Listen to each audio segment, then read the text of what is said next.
솔로몬의 지혜를 모아놓은 책이 잠언입니다.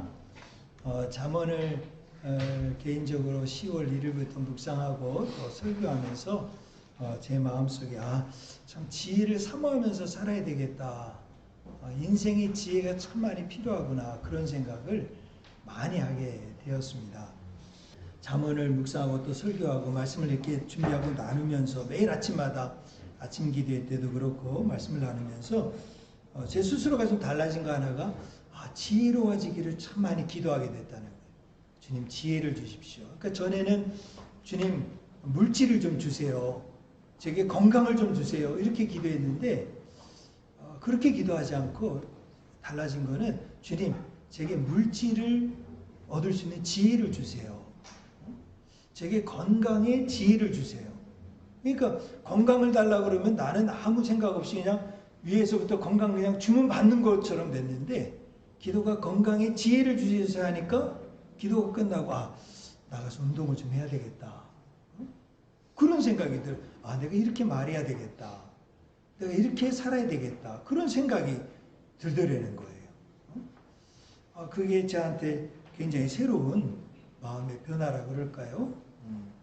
솔로몬처럼 눈에 좋아 보이는 금과 은을 주십시오. 그렇지 않고 하나님 앞에 기도할 때 주님 제가 듣는 마음, 하나님을 경외하는 마음을 주세요 하니까 하나님이 어떻게 해요?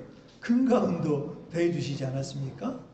그러니까 지혜라는 게 단순히 공부를 잘할 수 있게 도와주세요가 아니라 내가 정말 공부를 잘할 수 있는 지혜를 주세요 이렇게 기도하면 내가 어떤 마음이 드는지 자세가 드는지 하나님이 마음을 새롭게 해주시더라는 거죠. 저는 오늘 제가 3번의 설교를 하면서 지난 10월달 이제 오늘까지 내일부터 예배소서가 진행되는데 그걸 하면서 첫 번째 제게 얻은 유익은 바로 그 유익이 제 마음속에 있었습니다. 여러분 모두에게도 하나님께 기도하는 마음으로 지혜를 구하는 심정으로 야고보서 1장 5절에 보니까 누구든지 지혜가 부족하거든 후히 주시고 꾸짖지 아니하시는 하나님께 구하라. 그리하면 이 모든 것을 더해 주시리라. 그러니까 지혜가 없는데도 지혜를 구하지 않는 것처럼 어리석은 사람이 없다는 거죠. 오늘 이제 첫 번째 1장에서 9장까지의 삶을 좀 솔로몬의 지혜, 솔로몬의 잠언을 돌아보면서 하나님이 내게 깨닫게 하신 지혜는 무엇이었나 한번 생각해 보면서 오늘 말씀도 경청하고 듣고 하나님이 여러분 각자에게 주시는 지혜로운 인생 솔로몬의 잠언을 여러분들이 듣게 되시기를 간절히 소망하는 마음으로 오늘 말씀을 보고자 합니다. 오늘 한번 읽어보도록 하겠습니다. 시작. 지혜가 그의 집을 짓고 7 기둥을 다듬고. 자기 집을 잘 짓는 사람이 지혜로운 사람이다. 그러니까 우리가 기도해야 될 거 뭐냐? 내 집을 잘 짓게 도와주세요. 오늘 집을 잘 짓는 사람 이야기를 하니까 예수님이 하신 이야기도 생각이 나요. 예수님께서도 산상수 마태복음 5장부터 7장까지 후반부에 보면은 지혜로운 사람을 집을 잘 짓는 사람에게 비유했잖아요. 집을 잘 짓는 사람은 어디에다 짓는다 그랬죠? 반석 위에 짓는다 그랬어요. 근데 집을 잘 못 짓는 어리석은 사람은 어디에 짓는다 그랬어요? 모래 위에 세우는데 모래 위에. 모래 위에 세우는 집은 낭만적이고 지을 때 얼마나 잘 지어져요. 뭐 손으로도 팔 수 있고 마음대로 움직일 수도 있고 자기 마음대로 만들 수 있죠. 그런데 그렇게 만들어 놓은 다음에 창수가 나고 파도가 치고 비가 많이 오고 폭풍이 불어오면 다 허물어지는 거예요. 내 마음대로 짓고 싶을 때 짓고 그리고 싶은 대로 그리고 하고 싶은 대로 다 할 때 그때는 편하고 좋은지 모르지만 나중에는 다 허물어지게 된다는 거죠. 여러분 집을 잘 짓고 있습니까? 집을 잘 짓는 사람이다. 근데 그 집을 잘 짓는데 어떻게 잘 짓느냐면은 7 기둥을 다듬고 7 기둥은 뭡니까? 옛날에 고대 그리스나 로마에 가면 고대 유적지에 가보면 그 집에 흔적도 없어요. 아무 건물도 없어요. 근데 뭐만 남아있어요? 기둥만 남아있어요. 그죠? 기둥만 보고 여기가 무슨 자리였다. 여기가 무슨 신전이었다. 여기가 누가 무슨 뭐였던 회당이었다. 그거 우리 보고 왔잖아요. 다 기둥만 있어. 근데 그 기둥의 크기가 얼마만큼 되고 기둥이 몇 개냐에 따라서 그때 그 도시의 규모나 그 사람들이 얼마만큼 모였는지를 알 수 있게 되잖아요. 특별히 이게 일곱이라는 숫자는 단순히 일곱이 아니죠. 완전한 수, 충만한 수를 말해주지 않습니까? 그러니까 정말 지혜로운 사람은 자기 집을 잘 관리하고 잘 짓고 자기 집 안에 부족한 게 없도록 충만하게 채울 수 있는 그런 관심을 갖고 자기 가정을 잘 돌보는 사람이 지혜로운 사람이라는 거지. 하나님은 예수님을 잘 믿는 가정입니다. 하나님은 우리 모두가 예수님을 잘 믿는 가정이 되고 좋은 집을 짓고 아름다운 가정을 꾸미기를 원하십니다. 그게 우리 미션교회의 첫 번째 미션이에요. 그래서 가정교회. 가정교회의 미션은 뭡니까? 가정이 그렇게 아름답고 복된 가정이 되길 바라는 거죠. 그냥 가정 소홀히하고 집 소홀히하고 교회 와서 뭐 주일날 와서 예배 드리는 거, 주일날 와서 예배 드리는 게 뭐 최고로 귀하다. 저는 그렇게 생각 안 해요. 그것도 귀하지만 매일매일 아침마다 일어나서 기도하는 거, 말씀 보는 거. 매일매일 일상이 예배가 되는 게 더 중요한 거예요. 그 일상이 예배가 되고 매일매일 말씀 보고 묵상하는 그 시간이 어떻게 연장돼서 주일 예배가 되는 거지요. 그게 없이 주일날 와서 예배 한번 드렸다. 이건 너무 형식적이에요. 그게 예수님이 말했던 예루살렘 성전 예배 아닌가요? 그거 우리가 생각해 보자는 거죠. 그게 필요가 없다는 성전도 중요하고 주일날 예배도 중요하고 오늘 우리 함께 모여서 이렇게 하는 것도 너무 중요한데 그와 똑같이 이게 오늘 하루인 것처럼 내일부터 시작되는 일상의 예배, 삶 속에서 드려진 예배도 너무 중요하다. 이게 미션, 이게 가정교회잖아요. 그래서 우리 가정교회라는 말을 쓰는 거 아닙니까? 우리 미션 가정들은 어떤 집을 지어야 되겠습니까? 여러분은 어떤 좋은 집, 어떤 집을 가꾸고 꾸미고 살기를 원하십니까? 좋은 아파트를 샀다고, 좋은 아파트로 이사했다고 여러분 집이 다 완성된 건가요? 아닙니다. 그죠? 좋은 집은 2절 말씀에 보충 설명하고 있어요. 2절 말씀을 한번 보도록 하겠습니다. 읽겠습니다. 2절 말씀 시작. 짐승을 잡으며 포도주를 혼합하여 상을 갖추고. 집에는 자고로 먹을 게 있어야 합니다. 먹을 게 있어야 돼요. 식탁이 풍성해야 합니다. 짐승을 잡으며 포도주를 혼합하면 짐승을 잡았어요. 짐승을 잡으면 그대로 먹을 수 있어요? 없어요? 못 먹어요. 소고기, 돼지고기, 닭고기를 사도 어떤 건 너무 좀 시간이 지나고 오래된 냉동고에 놔두면 냄새가 많이 나. 냄새가 많이 난 거를 제거하기 위해서 어떻게 합니까? 배나 키나 뭐 이런 걸 즙을 갈아가지고 섞어 놓잖아요. 아니 그 섞어 놓는 가운데 지금 여기 2절에 보면 짐승을 잡으면 포도주를 뭐예요? 포도주를 혼합해요. 벌써 옛날부터 이 고기를 숙성시키는 방법을 이미 성경에서 이 수천 년 전에 벌써 알고 있었다는 거예요. 고기를 잡아놓고 거기다가 포도즙을 발라놔서 잘 숙성시켜서 그 안에 있는 냄새나 그 안에 있는 여러 가지 잡내들을 다 잡도록 만들어줬다는 거예요. 와, 이거 놀랍지 않습니까? 이게 3,000년 전에 지금 이렇게 하고 있었다는 거예요. 여러분은 별로 안 놀라시는 것 같은데 정말 이런 거 보면 정말 신기해요. 신기해요. 그래서 그 모든 것들을 갖추고 잘 요리를 하고 밥을 준비했다는 거예요. 여러분 음식을 먹는 데서 정이 나고 마음이 나고 그런다고 그러잖아요. 미션 센터에서 우리가 오랫동안 예배를 드렸는데 거기서 다 주문해서 먹었잖아요. 그걸 뭐 요리를 하고 뭐 밥을 해 먹고 할 분위기가 안 나. 그죠? 그러니까 그냥 빨리 시켜서 먹고 빨리 그냥 가는 게 제일 마음이 편해. 그런데 이번에 네팔 학생들 가지고 네팔 학생들과 함께 한국어를 이제 가르치면서 학생들이 점점 좀 많이 와요. 점점 다음 주에 더 온대요. 더 온대요. 제가 뭐 한국말 어떻게 가르치는지 나도 지금 모르고 있는데 그런데 놀라운 건 거기서 식사를 해 먹으니까 거기 렌지를 켜고 밥을 하고 그 다음에 또 아내가 와서 요리를 하고 부대찌개를 끓이고 그리고 와서 거기서 만들어서 직접 불을 켜서 학생들하고 같이 먹으니까 그게 미션센터가 다른 곳이 되더라고요. 먹을 게 있고 밥을 나누고 함께 음식을 나누니까 집 같아지는 거예요. 집 같아져. 거기 있는 학생들이 집 같아. 특별히 그곳에 모이는 학생들이 자기 집처럼 생각이 드는 거예요. 그뿐만이 아닙니다.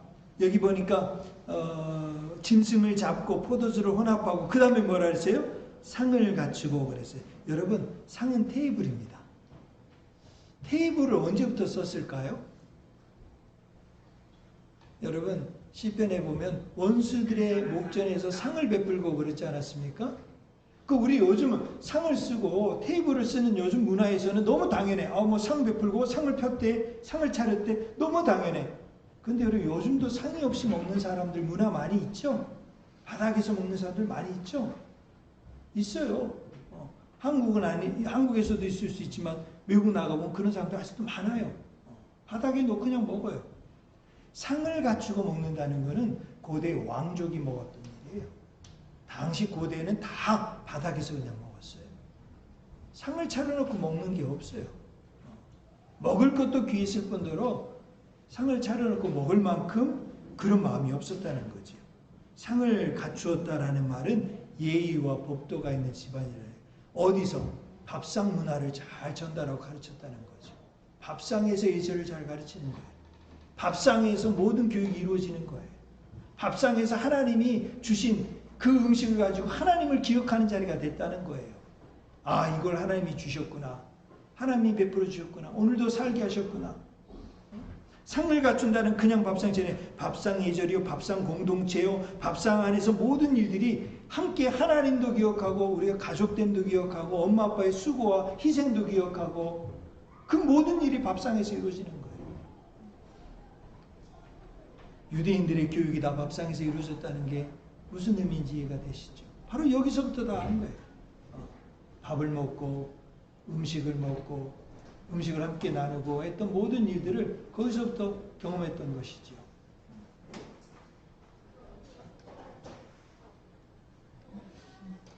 근데 여러분, 먹는 게 준비가 자신들만 먹은 게 아니에요. 3절 한번 보겠습니다. 3절 시작. 자기의 여종을 보내어 성중 높은 곳에서 불러 이르기를. 사람들과 이웃들과 나누는 식탁이었다는 걸 말할 수 있어요. 여종에게 보냅니다. 나가서 식탁으로 사람들을 초대합니다. 그리고 혼자서 자기들만 먹지 않고 사람들을 부릅니다. 사람들을 불러서 5절에 뭐라고 부릅니까? 5절 한번 읽어보겠습니다. 시작. 너는 와서 내 식물을 먹으며 내 혼합한 포도주를 마시고 함께 즐거워하고 기뻐하자는 초대입니다. 여러분, 이런 집이, 이런 가정이 된다면 얼마나 복된 가정입니까? 내가 먹을 것도 식탁에서 정중하게 아주 멋지게 잘 먹고, 그리고 그 식탁이 항상 다른 사람들이 와서 먹을 수 있도록 준비된 가정이라면 얼마나 복된 가정입니까? 요즘 우리 문화하고 너무 틀려요. 옛날에는 그랬을지 몰라요. 요즘 우리는 많이 바쁜 시대에 살고 있습니다. 식탁이 없어진 지 오래인 가정도 있습니다. 아니, 식탁을 차리더라도 그냥 혼자니까 대충 그냥 이렇게 하지 뭐. 상을 갖춘다라는 표현이 없어진 지가 오래예요. 그러나 우리가 진정 지혜로운 가정, 지혜로운 집, 지혜로운 행복한 가정을 꾸미고 그 집을 짓고 7 기둥을 다듬고 그 가정을 잘 보호하고 지키고 살아가는 가정의 지혜는 어디 있느냐? 그 식탁을 잘 갖추고 관리하고 복되게 만드는 가정이라는 거죠. 이거는 꼭 아내의 책임이 아닙니다. 여러분, 또 오해하지 마세요. 이거 부인이 해야 돼. 이거 아내가 해야 돼. 그렇게 생각하면 안 됩니다. 이 모든 일들은 함께 그 가정의 식탁을 아버지는 아버지가 해야 될 일이 있어요. 식탁에서 아버지가 전체적으로 기도하고 준비하고 말씀을 나누고 훈계와 가르침을 주고 모든 일들 아버지가 해야 될 일이 있어요. 엄마가 해야 될 일이 있어요. 자식들이 해야 될 일들이 있어요. 그 모든 나는 이 일하고 너는 이런 문제가 아니고 식탁의 공동체, 밥상이 따뜻하고 아름다운 식탁이 늘 준비되어 있는 가정이 진정 우리가 꾸미고 꿈꿔야 되는 행복한 가정이고 지혜로운 가정이라는 거지. 제가 이민교회 목회를 할 때 우리 한국하고 좀 다르지요. 이민교회는 참 가정들 이렇게 오가는 것들이 굉장히 편해요. 목회자도 가고 또 성도들도 오고 하는 게 굉장히 편해요. 근데 한 집사님 가정은 가면 만나고 그러면 뭐 밖에서 먹을 수도 있어요. 거기도 밖에 식당에 있으니까. 근데 이분은 사람들마다 시잖아요. 그냥 집으로 가자는 거예요. 집으로. 자기 집으로 가자는 거예요. 근데 집으로 가서 보면 식탁에 뭐 이렇게 정리가 되어 있고 또 수선해질 때도 있고. 그런데 냉장고에서 사람들 다 오면 냉장고에서 우르르 빼가지고 그 자리에서 그냥 그걸 만들어. 간단하게 하나 두 개 만들어가지고 만들면서 성도들 교제하고 이야기하는 중간에 만들어가지고 같이 식사를 해. 그게 한 번, 두 번이 아니에요. 저희 부부도 그렇고 성도들도 그렇고. 근데 그런 가정이 있으니까 교회 공동체가 굉장히 편안해지고 굉장히 따뜻해지고 그런 걸 느끼겠다라는 거죠. 물론 여러분 이민사회라는 게 한국하고 상황이 많이 다릅니다. 달라요. 제가 말씀드리고 싶은 거는 그걸 보면서 그 식탁을 나누고 교제했던 그 가정은 지금 제가 그 가정을 만난 지가 한 30년 됐나요? 20년 됐나요? 그런데도 여전히 따뜻한 추억과 기억을 가지고 교제하고 만나게 되더라는 거죠. 얼마나 보기에 좋은 가정입니까? 여러분들이 혹시 다른 사람을 대접하기 위해서 막 상을 차리고 닦고 조이고 준비하고 그런 것이 아니라 있는 모습 그대로 아유 우리 집에서 하시죠. 함께 하지요. 이렇게 했을 때 오는 그런 준비된 식당, 나눌 수 있는 식탁, 이런 가정이 지혜로운 가정이고 복된 가정이다. 이 성경이 그렇게 말하고 있다는 거지요. 8절 한번 읽어볼까요? 7절 8절 한번 읽어보겠습니다. 시작. 거만한 자를 징계하는 자는 도리어 능욕을 받고 악인을 책망하는 자는 도리어 흠이 잡히느니라. 거만한 자를 책망하지 말라. 그가 너를 미워할까 두려우니라. 지혜 있는 자를 책망하라. 그가 너를 사랑하리라. 여러분 책망 듣기를 좋아하는 사람이 있을까요? 옳은 소리 듣기를 기뻐하는 사람이 있을까요? 옳은 소리인 줄 알지만 기분은 안 좋아요. 설교도 책망하는 설교, 옳은 설교, 진리에 대한 설교, 동의는 하지만 머리는 끄덕이지만 마음은 편치 않아요.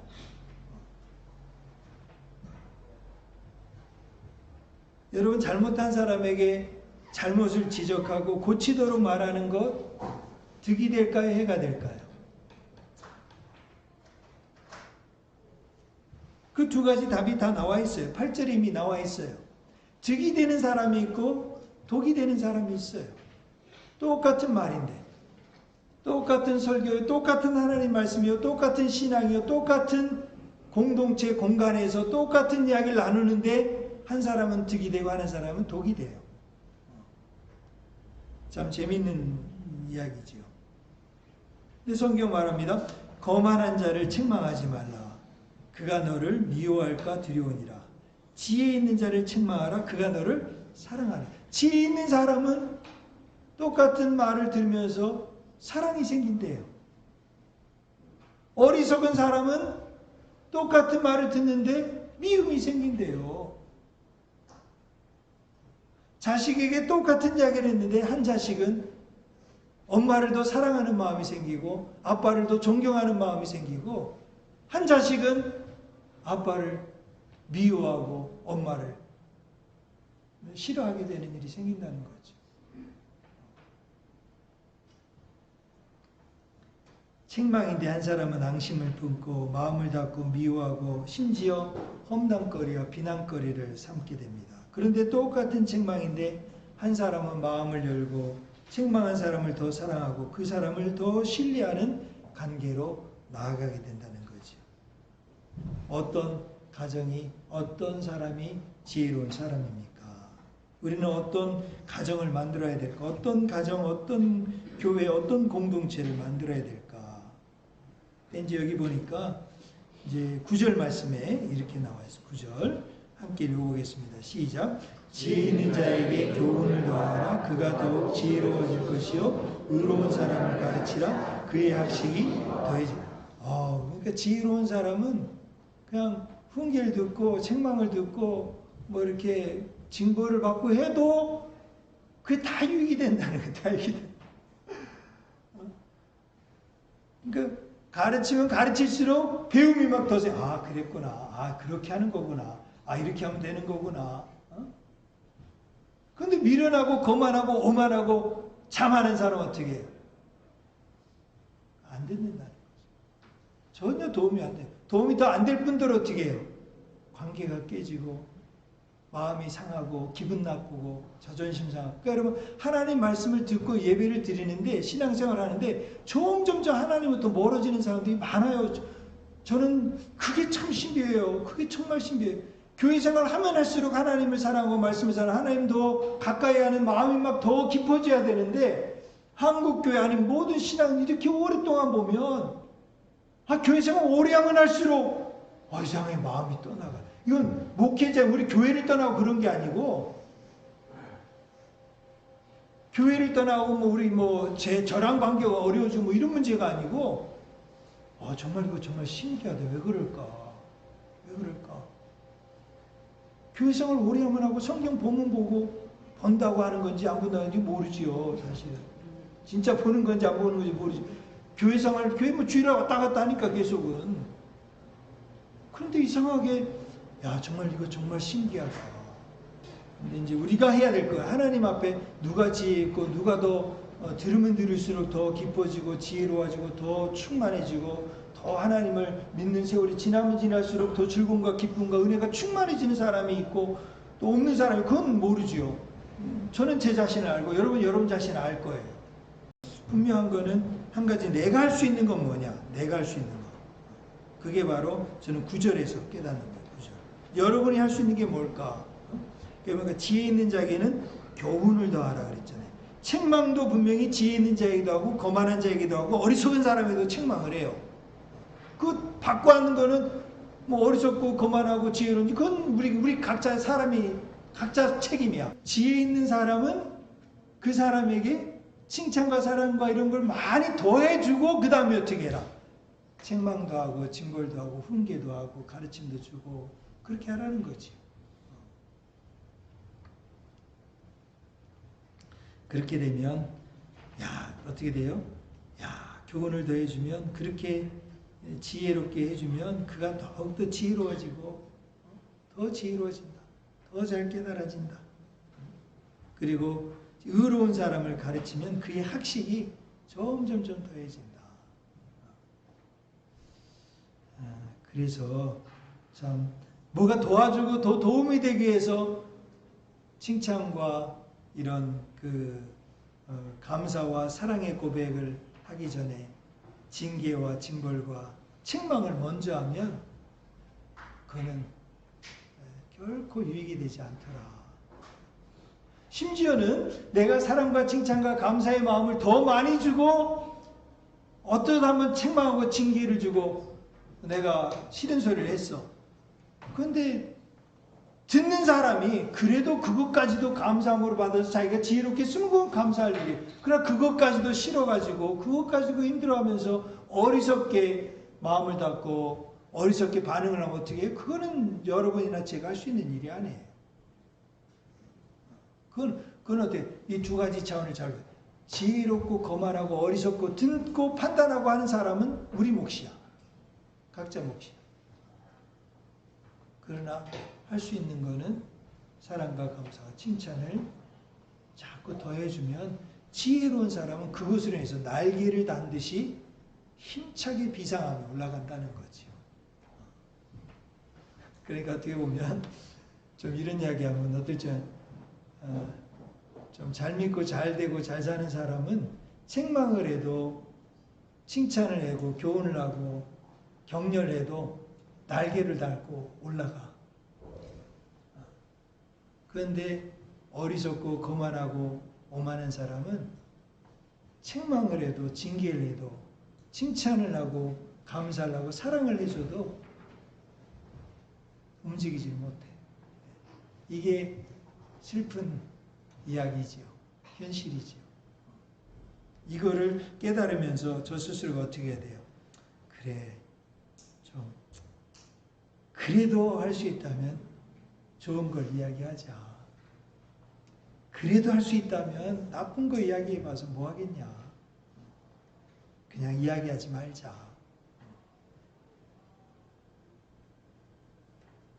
그래도 할 수 있다면 그냥 넘어가자.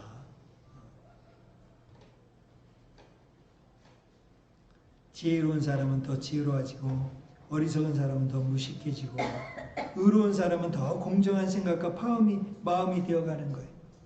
불의한 사람은 더 불공정해지고 판단과 생각이 더 자기중심에 교만하고 오만하고 이렇게 된다는 거예요.